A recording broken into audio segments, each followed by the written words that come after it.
Hai guys, kali ini saya mau menjelaskan tentang boneka mainan ataupun patung dan sebagainya. Karena banyak yang DM ke Instagram saya untuk menanyakan hal ini. Di sini saya tidak bisa menyebutkan namanya karena memang kita harus menjaga privasi orang lain. Jadi ada yang bertanya dengan saya seperti ini, "Kak, saya ada anak kecil di rumah. Karena sekarang ini sedang heboh tentang boneka arwah, maka dari itu saya jadi sangat khawatir dan setiap hari bawaannya takut. Saya khawatir dan takut akan boneka anak saya terisi oleh arwah-arwah yang tiba-tiba tinggal di dalam boneka. Apakah benar seperti kata orang-orang? Apalagi ada yang bilang ke saya untuk hati-hati."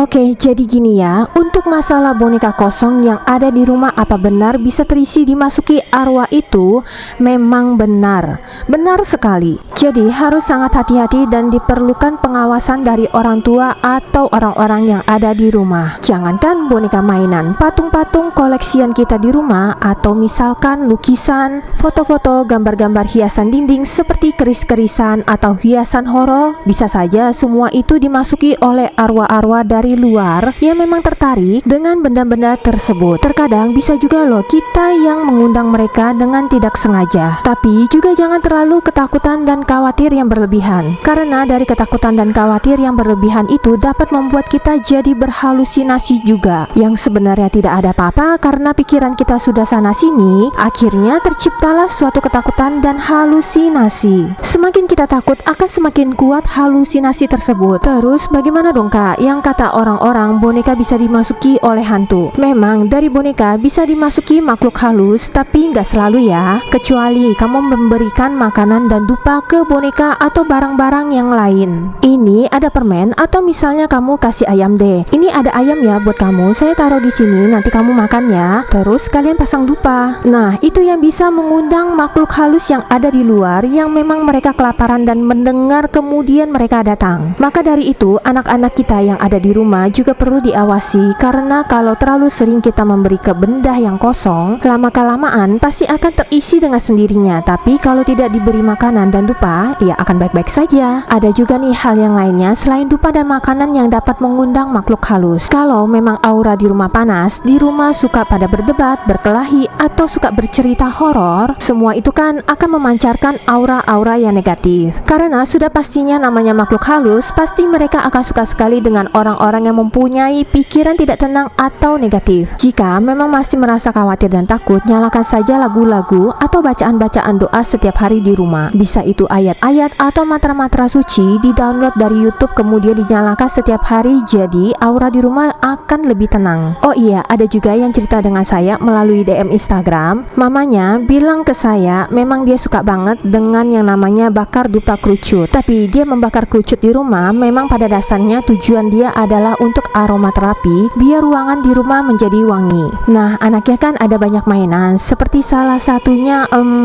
kalian tahu yang kuda-kudaan kecil yang bisa diduduki anak-anak kemudian bisa goyang-goyang. Udah itu anaknya juga banyak sekali boneka-bonekaan. Anaknya sekitar umur 3 tahun. Jadi anaknya kan memang udah bisa makan sendiri. Nah, anaknya ternyata setiap kali makan suka ngumpetin makanan di kantong baju atau celananya. Kemudian memang tepat barang-barang mainan anaknya deket meja tempat dupa aromaterapi. Kan mama papanya itu kerja, jadi yang biasa jagain anaknya cuma neneknya aja. Neneknya memang selalu menemani cucunya di ruangan depan untuk bermain. Tapi kan namanya udah berumur, sembari perhatikan cucunya, neneknya kan baringan di sofa dan ketiduran. Nah, kalau pas neneknya lagi ketiduran, kata mamanya anaknya suka kasih makanan yang dia simpen di kantong ke si boneka. Tidak hanya waktu sama neneknya aja, terkadang pas sama mamanya juga lagi nggak kerja, anaknya diem-diem juga suka kasih makanan dan taruh makanan deket dengan tempat bakar dupa. Lama-kelamaan mamanya merasa ada yang aneh nih di dalam rumah. Kok kayak dengar suara ketok-ketok, suara orang jalan, pernah juga dengar suara orang nangis. Suatu malam mamanya bilang sekitar jam 2:30 pagi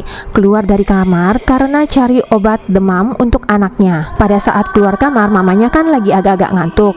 Lihat kuda-kudaannya goyang-goyang sendiri. Awalnya masih positif aja pikiran mamanya. Dia pegang kuda-kudaannya, kasih berhenti goyang. Setelah dari dapur ambil obat dan mau balik ke dalam kamar, mamanya kaget lihat kuda-kudaannya goyang lagi dan ada seorang pria dewasa yang sedang duduk di kuda-kudaannya itu. Otomatis mamanya menjerit dan lari-lari. Setelah itu mama papanya mencari orang pintar, dan kata orang pinternya, ini ada makhluk halus yang memang kalian undang, jadi dia datang ke rumah. Mamanya bingung kan, nggak mungkin, kita nggak mungkin ngundang hantu ke rumah. Mamanya nggak percaya sama orang paranormal itu. Kemudian mamanya baru ingat untuk cek CCTV yang ada di rumah, dan ternyata mamanya shock setelah melihat CCTV. Ternyata selama ini anaknya yang selalu ngomong sama boneka sambil kasih makanan di dekat dupa. Jadi tanpa sengaja menarik hantu yang ada di luar untuk masuk ke dalam rumah. Namanya kan juga anak kecil, sudah pasti anaknya tidak sengaja dan tidak mengerti. Makanya anaknya sampai bisa demam. Setelah rumahnya dibersihkan, anaknya pun sembuh, dan si mamanya tidak berani membakar dupa sembarangan lagi. Kalaupun anaknya lagi makan, sekarang selalu diawasi. Ini semua kejadiannya udah 2 tahun yang lalu ya. Jadi itu salah satu cerita yang diceritakan ke saya oleh salah satu teman yang ada di Instagram. Jadi untuk kalian hati-hati ya guys dalam membakar dupa, karena benda apapun bisa jadi terisi oleh aura-aura yang negatif dan juga makhluk astral. Tapi tidak semua boneka atau benda itu bisa dimasuki makhluk halus ya, asal jangan dikasih dupa dan juga makanan, karena nanti dikira memang kita menyediakan rumah untuk mereka yang tidak terlihat.